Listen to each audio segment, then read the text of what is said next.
Hello everyone. CGPSC और व्यापम के लिए प्रीवियस ईयर क्वेश्चन डिस्कशन का ये हमारा 38वां वीडियो है।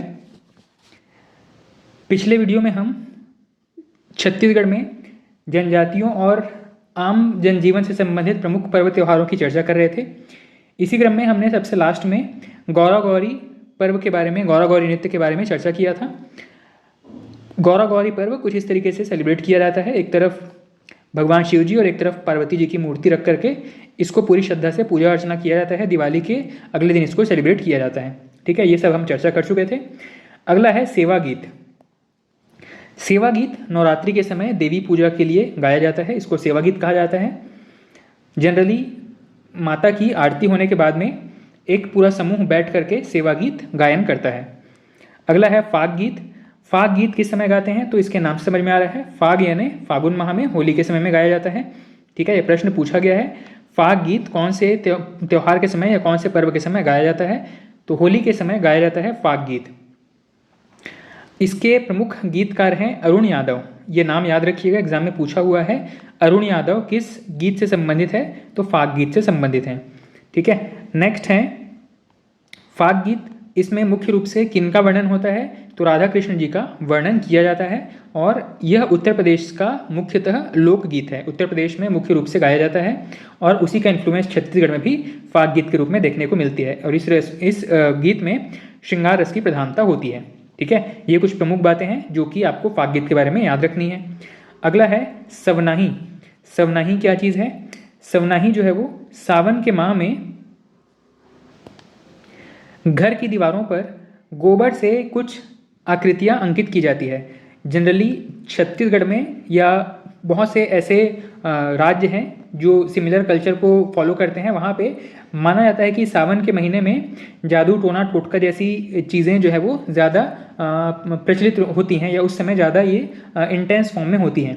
तो अपने घरों की सुरक्षा के लिए लोग इस दौरान, सावन के महीने के दौरान, घर की दीवारों पर गोबर से कलाकृतियाँ अंकित करते हैं।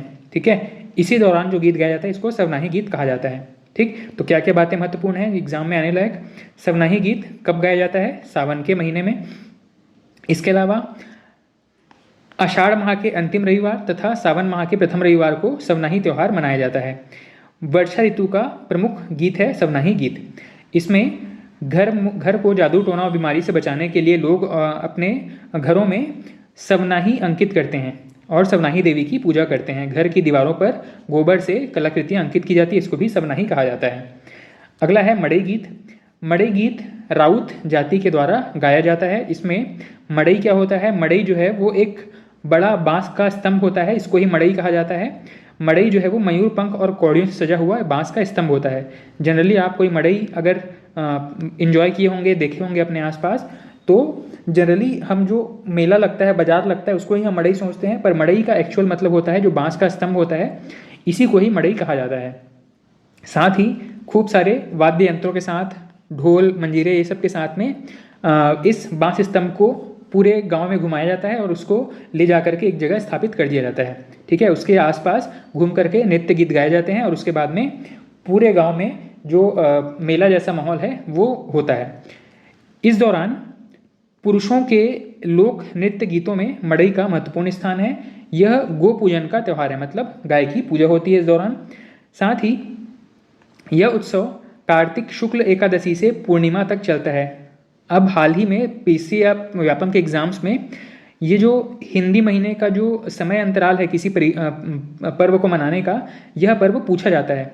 मड़ई हो गया या फिर आपका शिवरात्रि हो गया, इन सब के बारे में पूछा गया है कि कौन से महीने में किस तारीख को मनाया जाता है। तो मड़ई गीत या मड़ई जो उत्सव होता है कार्तिक शुक्ल एकादशी से पूर्णिमा तक चलता है।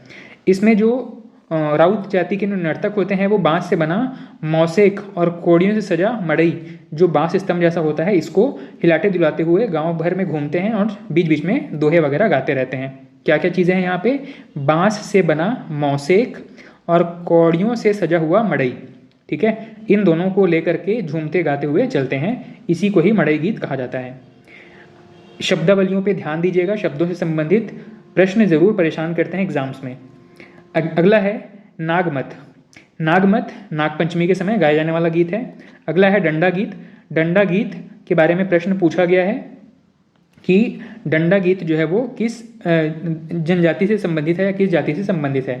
ठीक है, तो डंडा गीत के बारे में याद रखिएगा, छत्तीसगढ़ का रास गीत है और युवक युवतियाँ इसमें हाँ छोटी छोटे डंडे को अपने हाथ में लेकर के तो जो गुजरात में जो डांडिया का फॉर्म होता है ना उसी के जैसा बांध सकते हैं। तो युवक युवतियाँ दोनों ही वृत्ताकार परिधि में घूम करके और हाथ में छोटे डंडे लेकर के इसको परफॉर्म करते हैं, इस डंडा गीत को परफॉर्म करते हैं।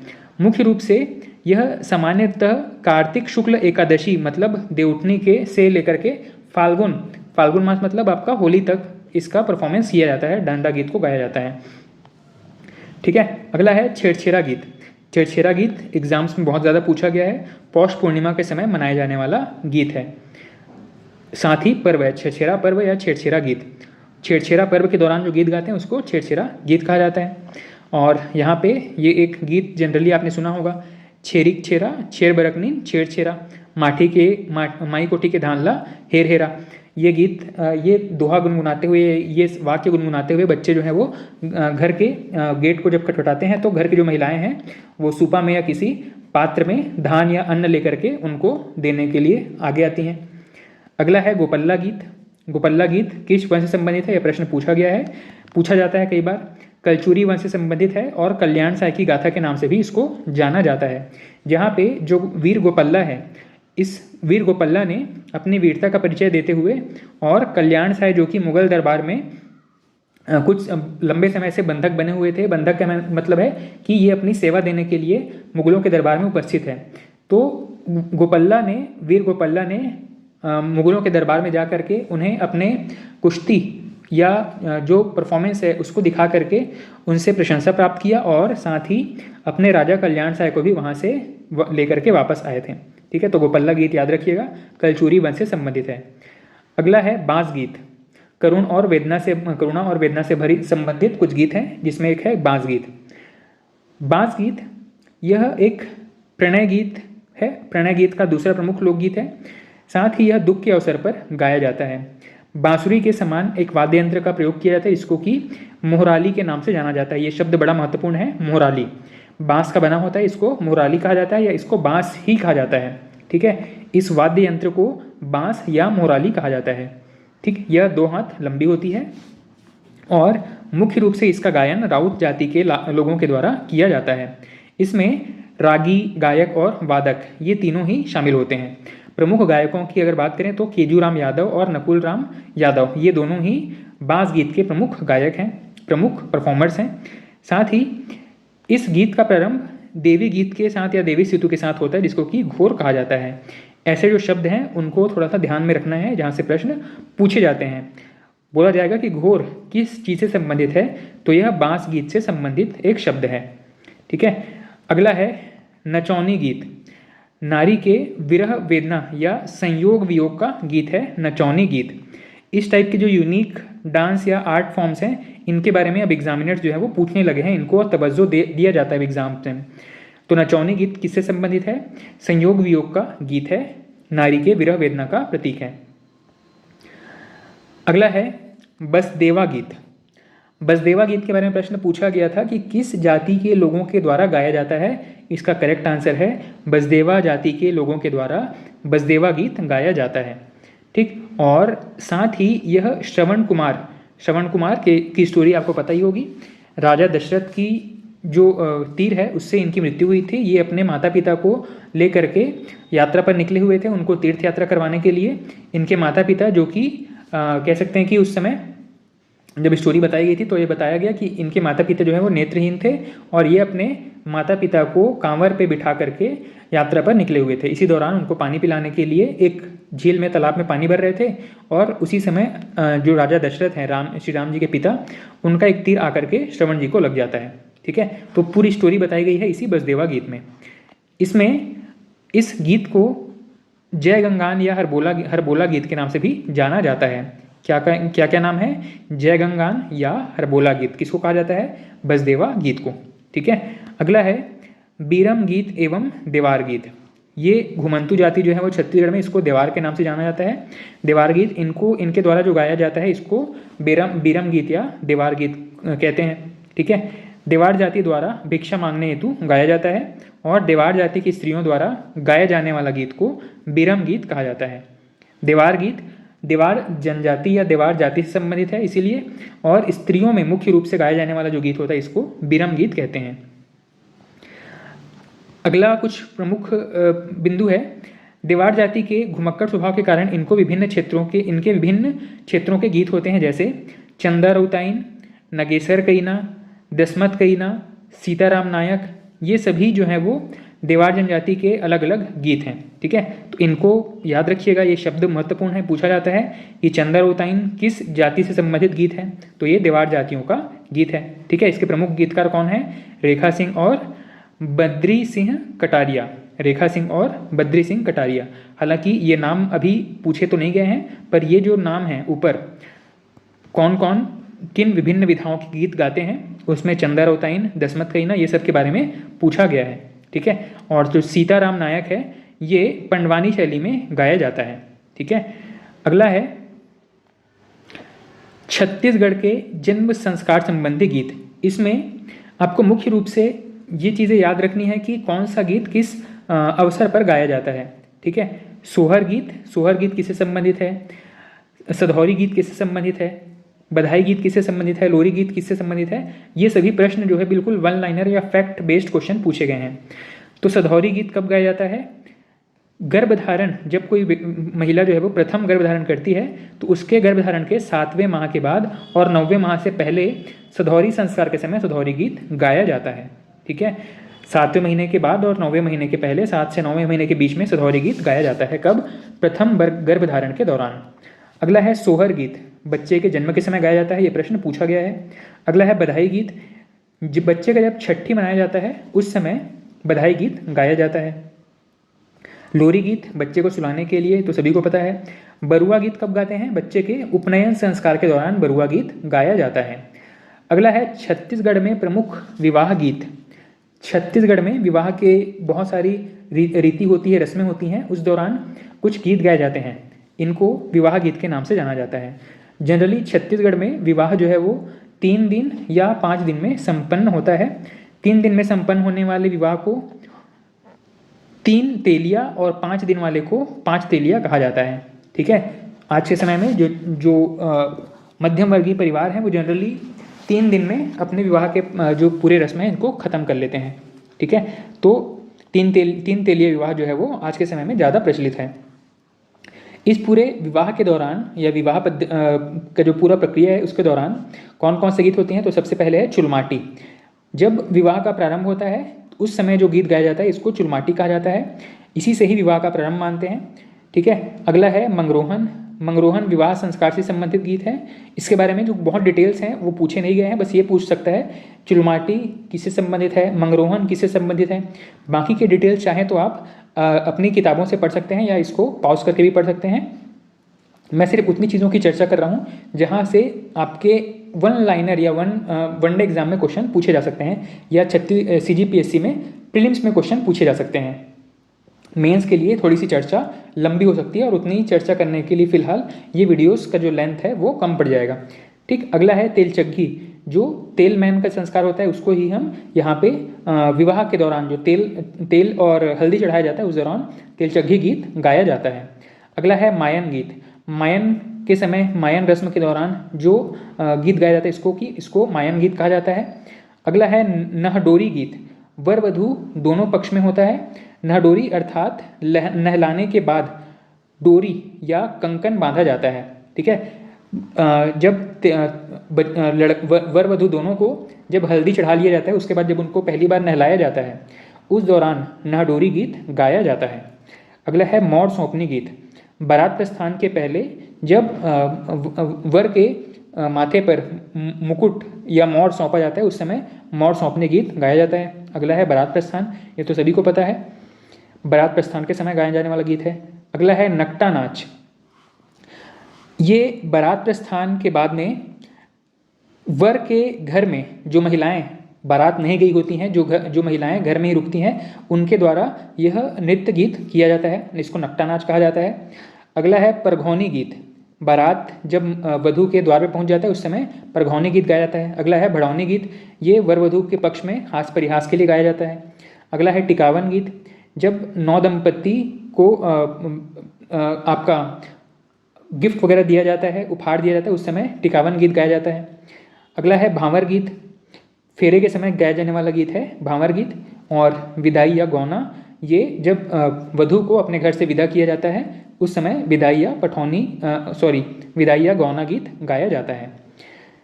ठीक है, तो ये प्रमुख गीत हो गए जो कि विवाह के अवसर पर गाए जाते हैं।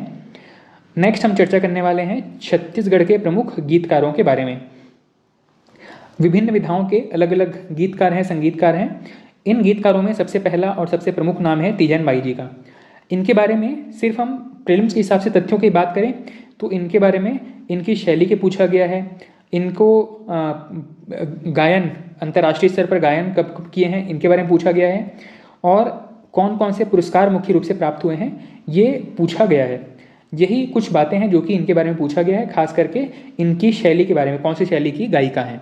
ठीक, इनके गुरुओं के बारे में भी कुछ बातें पूछी गई हैं। अगर मेंस के हिसाब से देखा जाए तो इन्हीं बातों को जब आप एक पैराग्राफ के फॉर्म में लिख देंगे तो वहाँ पे आपका एक मेंस का आंसर फ्रेम हो जाता है। डिपेंड करता है कि कौन सा क्वेश्चन कितने नंबर का या कितने शब्दों का पूछा गया है। ठीक है, उतने ही शब्दों में अपनी बातों को समराइज तरीके से आप लिख देंगे या मेंस का एक उत्तर प्रिपेयर हो जाता है। ठीक, तो तीजन बाई के बारे में याद रखिएगा। इनका जन्म 1956 में हुआ है। पाटन, जो कि हमारे पूर्व सीएम का आपका निवास क्षेत्र है, पाटन दुर्ग, यहाँ से ही बिलोंग करती हैं तीजन बाई। इनकी शैली पांडवानी गायन की कौन सी शैली है? कापालिक शैली। तीजन बाई पांडवानी की गायिका है, कापालिक शैली से संबंधित हैं। ठीक, इन्होंने विश्व में कई देशों में अपने आर्ट फॉर्म्स की परफॉर्मेंस दिया हुआ है। ठीक है, इसीलिए इनको अंतर्राष्ट्रीय पहचान दिलाने के लिए देश में कई पुरस्कार भी प्रदान किए गए हैं, जैसे कि पद्मश्री दिया गया सबसे पहले 87 में, फिर पद्म भूषण 2003 में, पद्म विभूषण प्राप्त हुआ है 2019 में। ठीक है, इसके अलावा इनको जापान का एक पुरस्कार प्राप्त हुआ है, फुकुओका सम्मान 2018 में। इसके अलावा इनको कई सारे पुरस्कार प्राप्त हुए हैं। आप इनको एक बार वीडियो पॉज करके आराम से पढ़ सकते हैं। इनके गुरु मुख्य रूप से हैं झाड़ूराम देवांगन, इनको पांडवानी का भी गुरु कहा जाता है।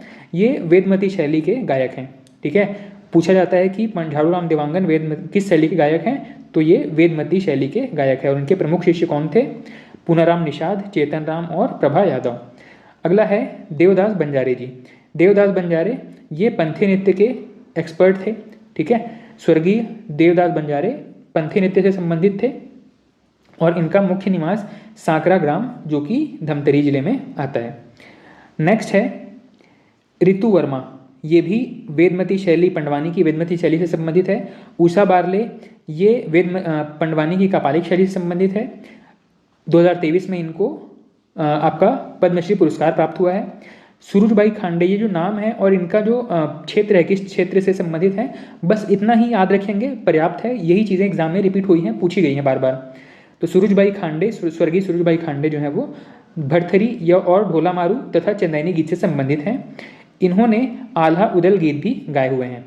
अगला है लक्ष्मण मस्तूरिया। स्वर्गीय लक्ष्मण मस्तूरिया गीतकार के रूप में मोर संग चिलौरे इस गीत के वजह से फेमस हुए थे।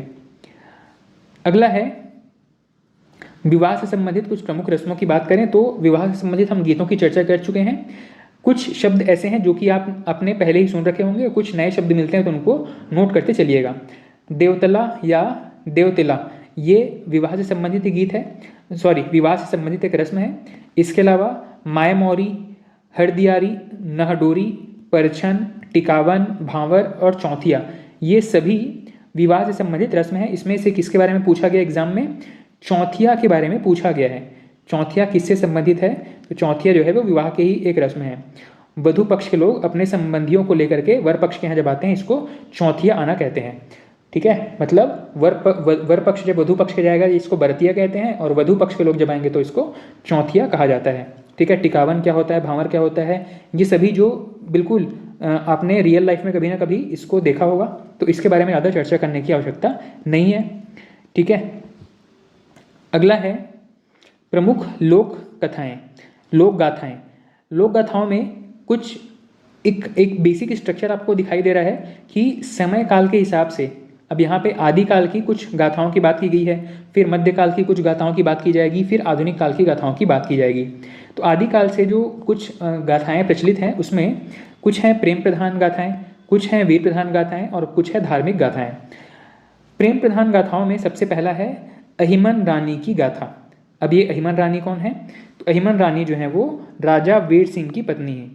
अहिमन रानी और राजा वीर सिंह, इनके स्टोरी को बताने के लिए जो गीत गाया गया है इसको अहिमन रानी की गाथा कहा जाता है। इस गाथा में रानी के पुनर्जन्म और पति से पुनर्मिलन की गाथा है। ये जो पूरी स्टोरी का जो सार है, यही जो 2-3 पॉइंट है आपको याद रखना है और प्रीलिम्स या मेंस में बस इन्हीं चीज़ों को ही आपको वहाँ पर लिखना होता है या फिर ऑब्जेक्टिव टाइप के क्वेश्चन में सेलेक्ट करना होता है। ठीक है, तो अहिमन रानी की गाथा, इसके प्रमुख नायक कौन है? राजा वीर सिंह। और इसमें किसकी गाथा है? तो रानी के पुनर्जन्म और पति से पुनर्मिलन की गाथा है। ठीक है, अगला है केवला रानी की गाथा। केवला रानी की गाथा, ये हरदी नाम का जो शहर है, केवला रानी हरदी शहर के राजा मदन सिंह की पत्नी थी। राजा मदन सिंह की पत्नी थी और इस पूरी गाथा में इनके प्रेम शुरू होने से लेकर के इनके दूर होने और पुनर्मिलन तक की गाथा है। किसमें? केवला रानी की गाथा में। अगला है रेवा रानी की गाथा। रेवा रानी की गाथा, रेवा रानी जो है वो राजा उग्रसेन की पत्नी थी और इनको समाज द्वारा प्रताड़ित किए जाने तथा पुरुष की आसुरी प्रवृत्ति का शिकार बनने, यातनाओं को झेलने, इन सभी का चित्रण किया गया है रेवा रानी की गाथा में। अगला है राजा वीर सिंह की गाथा। इसमें क्या याद रखना है कि राजा वीर सिंह की गाथा किस प्रकार की गाथा है? तो यह एक प्रेम प्रधान गाथा है, श्रृंगार प्रधान गाथा है। ठीक है, अगला है फूलबासन की गाथा। यहाँ से प्रश्न पूछा गया है, फूलबासन की गाथा में कौन से नायक शामिल हैं? यह गाथा जो है वो सीता द्वारा लक्ष्मण से फूलबासन नाम का जो फूल है इसको लाने के अनुरोध पर आधारित गाथा है। आपने अगर रामायण पूरा देखा होगा तो उसमें पता है आपको कि सीता माता जो है वो उनके लिए लक्ष्मण जी फूल चुन करके लाते थे जंगल से, और उसी दौरान सीता माता ने उनसे एक विशेष फूल जिसका नाम था फूलबासन, इसे लाने का आग्रह किया था और इसी की जो खोज है इसको फूलबासन की गाथा कहा गया है।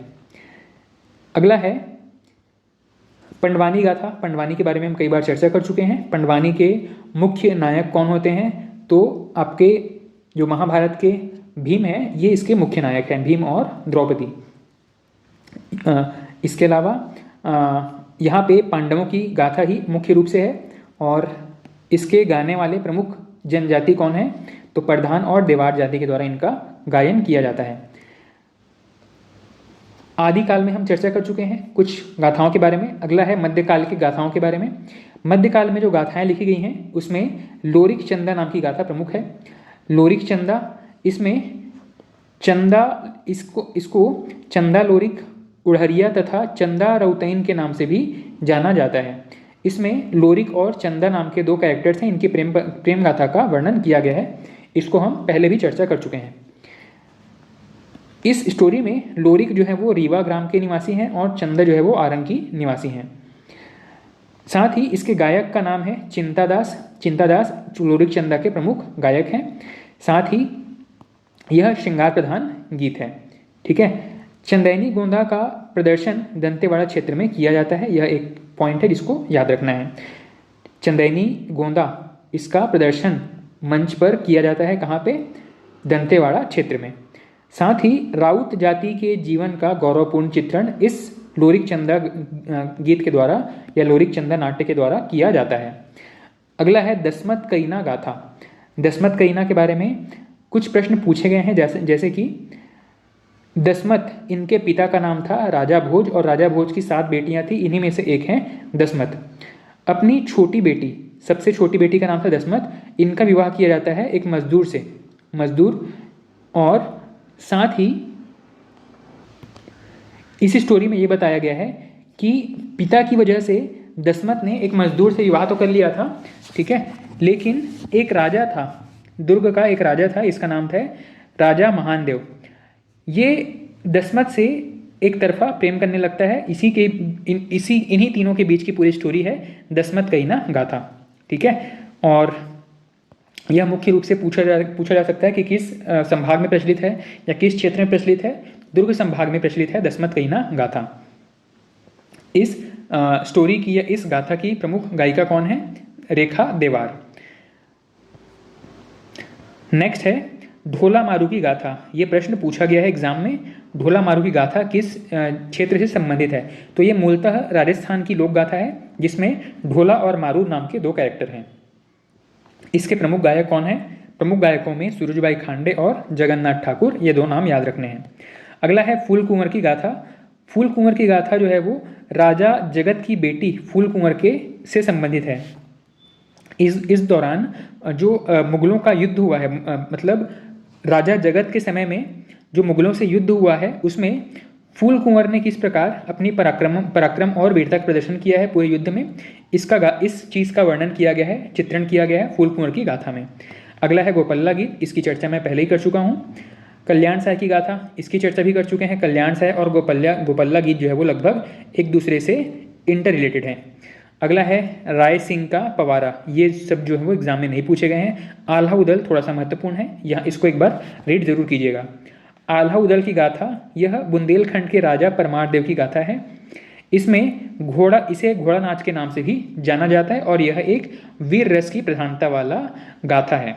ठीक है, इसमें आल्हा और उदल नाम के 2 कैरेक्टर्स हैं जो कि अपनी वीरता का प्रदर्शन करते हैं, इसीलिए इसको वीर रस प्रधान कहते हैं।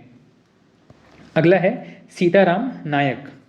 सीताराम नायक यह एक व्यापारिक समाज की कहानी है और जिसमें प्रमुख कैरेक्टर हैं सीताराम नायक। सीताराम नायक इस व्यक्ति के ही नाम पर इस गाथा का भी नाम रख दिया गया है। ठीक है, हालांकि यह प्रश्न एक ही बार रिपीट हुआ है, एक ही बार पूछा गया है व्यापम के किसी एग्जाम में। ठीक है, फूड इंस्पेक्टर का शायद एग्जाम था 2022 का, जिसमें पूछा गया था सीताराम नायक किस समुदाय से संबंधित है? ये बंजारा समुदाय के व्यक्ति थे। अगला है भैरव लाल की गाथा। ये अहीर समाज या यादव समाज से संबंधित है और इनके बारे में एक स्टोरी, एक माइथोलॉजी कह सकते हैं प्रचलित है, एक कहानी प्रचलित है कि ये 9 लाख 9 लाख भैंसों को चराने की वीरता रखते थे। अगला है रसालू की गाथा, इसको छोड़ सकते हैं। देवी की गाथा, इसको भी छोड़ सकते हैं।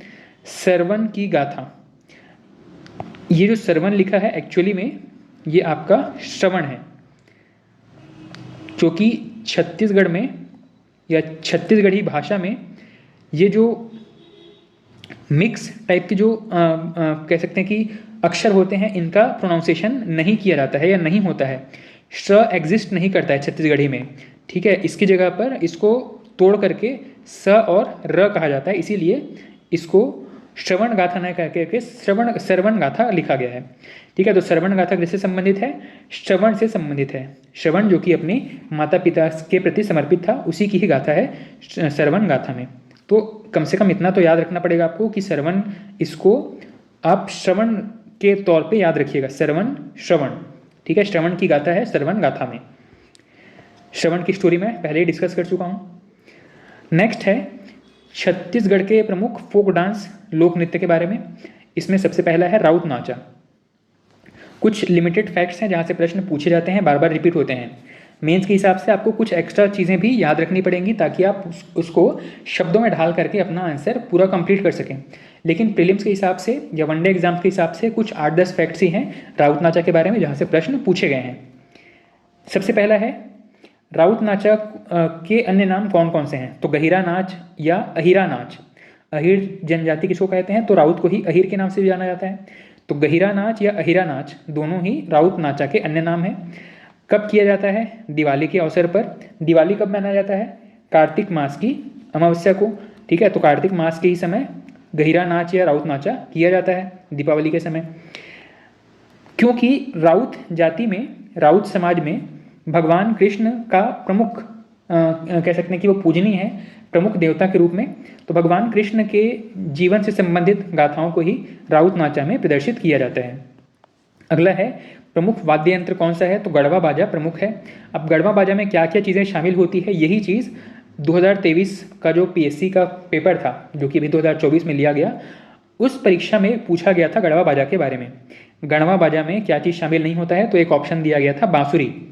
तो जिन भी लोगों ने गढ़वा बाजा देखा है उनको पता होगा कि इस पूरे सेटअप में केवल बांसुरी नहीं होता है, बाकी जो जो ऑप्शन में दिया गया था एग्जाम में वो सब कुछ था। गढ़वा बाजा में बांसुरी का उपयोग नहीं किया जाता है। ठीक है, इसमें कलाकार कौन होते हैं, तो राउत जाति के जो पुरुष होते हैं वही राउत नाचा में शामिल होते हैं। साथ ही जिसमें केवल पुरुष लोग शामिल होते हैं। अब ये चीज़ महत्वपूर्ण है, राउत नाचा पुरुष प्रधान नृत्य है, महिला प्रधान नृत्य है, दोनों शामिल होते हैं, क्या चीज़ है, या इनमें से कोई नहीं या सभी, इस तरीके का ऑप्शन दे सकता है। तो याद रखिएगा कि यह केवल पुरुष प्रधान नृत्य है। अगर महिलाओं का कोई कैरेक्टर है तो उसको ही पुरुषों के द्वारा ही महिला के रूप में सज संवर करके ही परफॉर्म किया जाता है। ठीक है, साथ ही राउत नाचा में लाठी को सजा करके इसको लहराते हुए डांस किया जाता है। इसमें श्रृंगार, प्रेम, हास्य, पौराणिक संदर्भ ये सभी शामिल होते हैं। इसमें प्रमुख रस्म की अगर बात करें तो दिवाली के बाद में एक त्यौहार होता है जिसको मातर कहा जाता है। मातर त्यौहार के दौरान जो राउत समाज के लोग होते हैं वो यह नृत्य परफॉर्म करते हैं। ठीक, इसके अलावा सोहई बांधना पलाश और मोरपंख से बनाया गया एक कह सकते हैं कि कॉलर जैसा होता है जो कि पशुओं के गले में बांधा जाता है, इसको ही सोहई कहा जाता है। ठीक है, यह चीज़ याद रखिएगा, यह भी एग्जाम में पूछा गया है, सोहई क्या चीज़ होता है और किसका बना होता है। तो सोहई जो है वो जनरली आप अगर गांव में गाय बैल भैंस देखे होंगे तो उनके गले में मोरपंख और पलाश से बना हुआ एक डेकोरेटेड कह सकते हैं कि ऑर्नामेंट होता है जो कि जानवरों को पहनाया जाता है, एक आभूषण जैसा उनके गले में, इसी को ही सोहई कहा जाता है। ठीक है, अगला है राउत नाचा के बारे में एक चीज़ महत्वपूर्ण है। 1978 से बिलासपुर के लाल बहादुर शास्त्री स्कूल मैदान में बड़े लेवल पर एक भव्य राउत नाचा का आयोजन किया जाता है और 1978 से लगातार यह आपका आयोजित होते रहा है। ठीक है, इसके बारे में कई बार करंट अफेयर की वजह से क्वेश्चन पूछा गया था कि वर्तमान वर्ष का जो राउत नाचा है वो कौन से क्रम का है। तो 2022 में 45वें क्रम का और 2023 में 46वें क्रम का राउत नाचा आयोजित हो चुका है। 2024 में दिवाली के समय जो राउत नाचा होगा वह 47वें नंबर का राउत नाचा होने वाला है। ठीक है, दिवाली के समय में ही इसको परफॉर्म किया जाता है। अगला है सुआ नृत्य या गौरा नृत्य के बारे में, इसकी चर्चा ही मैं कर चुका हूँ।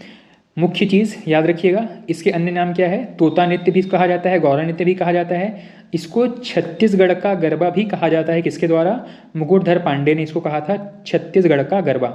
कब मनाया जाता है या कब किया जाता है, तो दीपावली के समय में सुआ नृत्य का परफॉर्मेंस किया जाता है। लोगों के घरों पे जा करके और उनके आंगन पे, उनके बरामदे में यह नृत्य किया जाता है। ठीक है, तो दिवाली के समय किया जाता है। और दिवाली कब मनाया जाता है, तो कार्तिक मास की अमावस्या के दौरान। ठीक, अब यहाँ पे याद रखिएगा कि ये पुरुष प्रधान नृत्य है, महिला प्रधान नृत्य है, तो इसमें केवल महिलाएं भाग लेती हैं।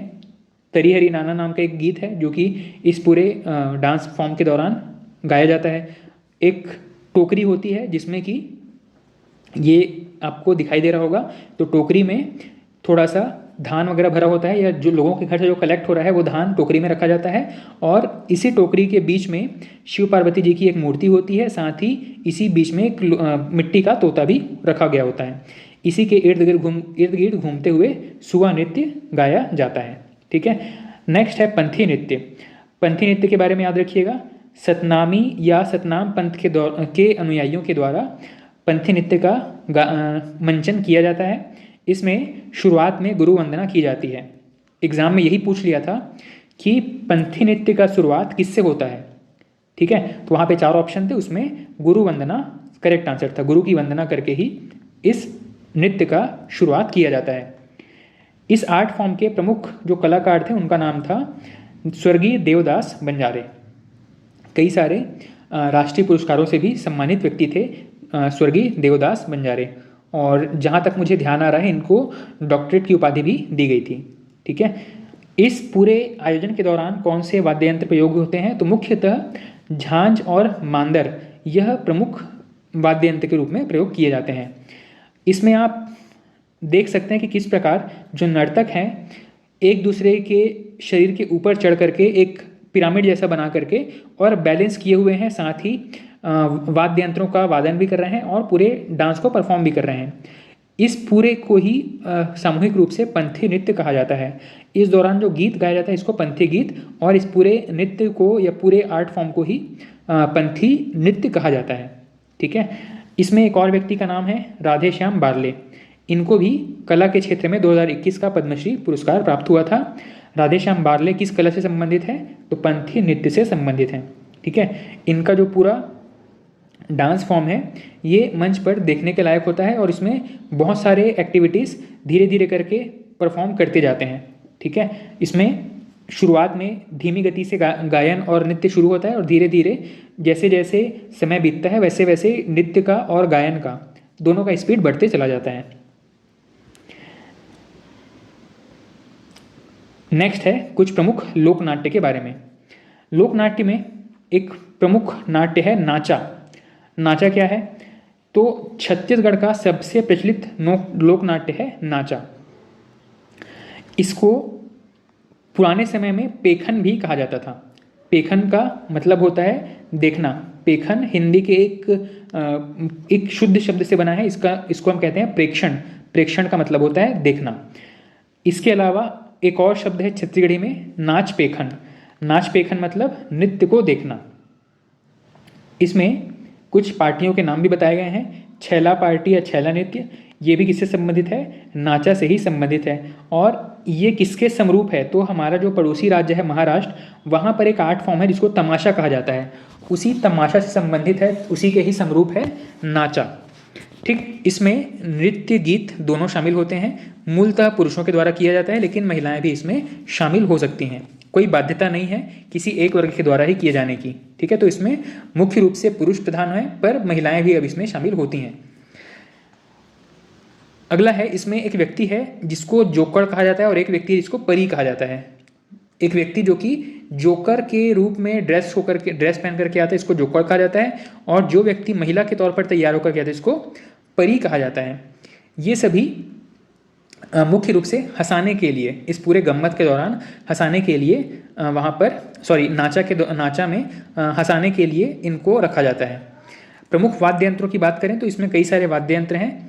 मोहरी है, दफड़ा है, डमरू, निशान, मंजीरा इत्यादि। ये सभी वाद्य यंत्र इस नाचा के दौरान प्रयोग किए जाते हैं। गांव के चौपाल पर या मैदान में चौक चौराहे पर इसका आयोजन किया जा सकता है। एक थोड़े से बड़े क्षेत्र की आवश्यकता होती है और ऐसा क्षेत्र जहां पर आसपास सामूहिक रूप से लोग खड़े होकर के बैठ करके इसको देख सकें, ऐसा क्षेत्र चुना जाता है। ठीक। इसके भी दो स्वरूप हैं, जैसे कि पंडवानी में 2 स्वरूप हैं, आपका वेदमती और कापालिक। उस तरीके से यहाँ भी 2 शैली है, एक है बैठे साज और एक है खड़े साज। ठीक। इसके पितामह या इसको शुरुआत करने वाले, इसको बहुत आगे बढ़ाने वाले एक व्यक्ति का नाम है दुलार सिंह मंदरा जी। छत्तीसगढ़ की नाचा पार्टी रवेली नाचा पार्टी, इस नाचा पार्टी का नाम क्या है? रवेली नाचा पार्टी। इसके संस्थापक है दुलार सिंह मंदरा जी। इनको नाचा के भीष्म पितामह कहा जाता है। ये 3 पॉइंट्स नाचा के बारे में या मंदरा जी के बारे में बहुत महत्वपूर्ण है, इंपॉर्टेंट है। यहाँ से कई बार प्रश्न पूछा गया है, रिपीट हुआ है, तो याद रखिएगा। दुलार सिंह मंदरा जी रवेली नाचा पार्टी के संस्थापक और इनको नाचा के भीष्म पितामह कहा जाता है। ठीक है। इसे बस्तर में नाचा का जो आर्ट है इसको बस्तर में झेरिया कहा जाता है। बस्तर में इसको क्या कहते हैं? झेरिया कहते हैं। ठीक है। अगला प्रमुख लोकनाट्य कलाकार में अगर बात करें तो दुलार सिंह मंदरा जी, जो कि नाचा के भीष्म पितामह कहे जाते हैं। साथ ही इनको नाचा के प्रवर्तक या पुरोधा मतलब शुरुआत करने वाले भी कहे जाते हैं। इनका जो मुख्य निवास स्थान है वो है रवेली, जो कि दुर्ग जिले में पड़ता है। धमधा रोड में आप जाएंगे तो दुर्ग से धमधा की तरफ जाएंगे तो बीच में रवेली पड़ता है। इन्होंने रवेली नाचा पार्टी की स्थापना की है। बस यही कुछ बिंदु हैं जो कि दुलार सिंह मंदरा जी के बारे में महत्वपूर्ण है। अगला है दाऊ महासिंह चंद्राकर। इनको लोक कला का पुजारी कहा जाता है। अब 3 चीज़ें हैं, उसको याद रखिएगा। एक है नाचा के भीष्म पितामह, एक है लोक कला के पुजारी, और एक व्यक्ति को कहा जाएगा लोक कला के उद्धारक। ये 3 फैक्ट आपको एग्जाम में कंफ्यूज कर सकते हैं, तो तीनों को सेपरेटली नोट करके और किसी भी तरीके से शब्दों को आपस में लिंक करके याद रखिएगा कि नाचा के भीष्म पितामह दुलार सिंह मंदरा जी, लोक कला के पुजारी महासिंह चंद्राकर और लोक कला के उद्धारक रामचंद्र देशमुख, इन तीनों का नाम और इनको विशेष रूप से किस क्षेत्र का महारथी माना जाता है उसको याद रखेंगे। तो दाऊ महासिंह चंद्राकर के बारे में बात कर रहे थे। इनको छत्तीसगढ़ में लोक कला का पुजारी कहा जाता है। इनका निवास आमदी दुर्ग क्षेत्र में था और इन्होंने एक पार्टी की स्थापना की थी, इसका नाम था सोनहा बिहान। ठीक है, सोनहा बिहान के संस्थापक थे। इसके अलावा प्रमुख कलाकार की बात करें तो केदार यादव, ममता चंद्राकर, कुलेश्वर ताम्रकार, ये सभी प्रमुख कलाकार हैं इस फील्ड में। अगला है दाऊ रामचंद्र देशमुख। इनको लोक कला के उद्धारक की संज्ञा प्राप्त है। बघेरा ग्राम दुर्ग से संबंधित हैं। इन्होंने एक पार्टी या एक संस्था गठन किया है, इसका नाम है देहाती कला मंच। साथ ही एक और पार्टी है, इसका नाम है चंदैनी गोंदा नाचा पार्टी। दोनों के बारे में ही प्रश्न पूछा गया है, रिपीट होता है, तो याद रखिएगा। देहाती कला मंच के संस्थापक कौन है, चंदैनी गोंदा नाचा पार्टी के संस्थापक कौन है, दोनों का ही करेक्ट आंसर है दाऊ रामचंद्र देशमुख। नेक्स्ट है हबीब तनवीर जी के बारे में। अच्छा, दाऊ रामचंद्र देशमुख, इनके साथ में कुछ व्यक्ति भी हैं जिनका नाम प्रमुख है। खुमान साव, ये चंदैनी गोंदा और देहाती कला मंच में संगीतकार होते हैं। गायक के रूप में केदार यादव का नाम महत्वपूर्ण है और अभिनय करने वालों में भैया लाल हेड़ऊ, इन सभी के बारे में ही एग्जाम में पूछा जा चुका है। ठीक है, इन तीनों का ही नाम एग्जाम में पूछा जा चुका है, ध्यान रखिएगा। खुमान साव संगीतकार हैं, केदार यादव गायक हैं और भैया लाल हेड़ऊ ये अभिनेता हैं। नेक्स्ट व्यक्ति हैं हबीब तनवीर। हबीब तनवीर, इनका जन्म रायपुर में है और भोपाल में इनका निधन हुआ है। इन्होंने एक संस्था का गठन किया है, इसका नाम है हिंदुस्तान थिएटर दिल्ली में। ठीक है, हिंदुस्तान थिएटर दिल्ली में स्थापित किया था। साथ ही नया थिएटर इन्होंने रायपुर में स्थापित किया था। हिंदुस्तान थिएटर और नया थिएटर नाम की संस्था किसकी देन है, हबीब तनवीर जी की देन है। इन्होंने कुछ नाटक का मंचन किया है, इसका इन नाटकों का नाम एग्जाम में पूछा गया है। एक नाटक है चरणदास चोर और एक है आगरा बाजार। ठीक है, इन दोनों नाटकों का मंचन किया गया है आपके हबीब तनवीर जी के द्वारा। पुरस्कार की बात करें तो पद्मश्री और पद्म भूषण से इनको सम्मानित किया जा चुका है। पद्मश्री, पद्म भूषण और पद्म विभूषण, इन तीनों सम्मान से सम्मानित होने वाली एकमात्र छत्तीसगढ़ की महिला हैं। कौन, तीजन बाई, उनका नाम याद रखिएगा। नेक्स्ट है, ये छत्तीसगढ़ के प्रसिद्ध रंगकर्मी हैं। बस ये एक क्वेश्चन फ्रेम किया गया होगा, 2020 में क्वेश्चन फ्रेम किया गया था कि इनमें से कौन सा व्यक्ति छत्तीसगढ़ का प्रमुख रंगकर्मी है। उसमें एक हबीब तनवीर जी का नाम भी रहा होगा और वहीं पे ये प्रश्न पूछा गया है कि छत्तीसगढ़ के प्रमुख रंगकर्मी कौन है, हबीब तनवीर। ठीक है, नेक्स्ट है गोविंद निर्मलकर। गोविंद निर्मलकर, इन्होंने कुछ कहानियों में कुछ कह सकते हैं कि नाटकों में एक्टिंग किया है। कौन कौन से हैं, एक है मिर्जा सोहरत बेगम, मिर्जा सोहरत बेगम, साथ ही बहादुर कलारिन, इनमें अभिनय किया है गोविंद निर्मलकर जी ने। इनको पद्मश्री प्राप्त हुआ है 2009 में। ठीक है, बस यही कुछ बिंदु हैं जो कि महत्वपूर्ण है गोविंद निर्मलकर के बारे में। अगला है छत्तीसगढ़ के प्रमुख नाचा पार्टी या नाचा से संबंधित संस्थान और उसके संस्थापक। ये टेबल जरूर एक बार पढ़िएगा, इसको रिवाइज कीजिएगा, यहाँ से प्रश्न पूछे गए हैं। मैंने बताया था अभी, दुलार सिंह मंद्रा जी रवेली नाचा पार्टी के संस्थापक हैं, प्रश्न पूछा गया है। रामचंद्र देशमुख के बारे में भी प्रश्न पूछा गया है। रामचंद्र देशमुख देहाती कला मंच के संस्थापक हैं। हबीब तनवीर हिंदुस्तान थिएटर और नया थिएटर के संस्थापक हैं। हिंदुस्तान थिएटर कहाँ पे है, दिल्ली में, और नया थिएटर रायपुर में। अगला है दाऊ रामचंद्र देशमुख चंदैनी गोंदा नाचा पार्टी के संस्थापक हैं। दाऊ महासिंह चंद्राकर सोनहा बिहान नाम की संस्था के संस्थापक हैं। बाकियों के बारे में नाम पूछा गया है कि अलग अलग फील्ड में इनका प्रसिद्धि है, लेकिन इनके पार्टी के बारे में ज़्यादा प्रश्न पूछा नहीं गया है। ठीक है, तो आप चाहें तो इसको एक बार पढ़ के रिवाइज कर सकते हैं, पर यही कुछ प्रमुख नाम है जो कि एग्जाम में पूछे गए हैं। ठीक, हालांकि ममता चंद्राकर जी का नाम भी बड़ा फेमस है, इनका याद रखिएगा। चिन्हारी नाचा पार्टी किसकी है, ममता चंद्राकर जी की। इसके अलावा चंदैनी गोंदा नाचा पार्टी तथा लोरिक चंदा पार्टी, ये दोनों ही अलग अलग हैं, इस चीज़ को याद रखिएगा। एग्ज़ाम में कभी कभी हमको लगता है कि हमने सही अटैम्प्ट किया है क्वेश्चन को, लेकिन ऐसे बेसिक जो डिफरेंस होते हैं उसकी वजह से हमारा क्वेश्चन गलत हो सकता है। तो चंदैनी गोंदा नाचा पार्टी और लोरिक चंदा नाचा पार्टी, ये दोनों ही अलग हैं, इस चीज़ को ध्यान रखना है। ठीक, तो आज के इस वीडियो में इतना ही रखते हैं। नेक्स्ट वीडियो में हम एक नए टॉपिक के साथ अपने क्लास की शुरुआत करेंगे। ठीक है, थैंक यू।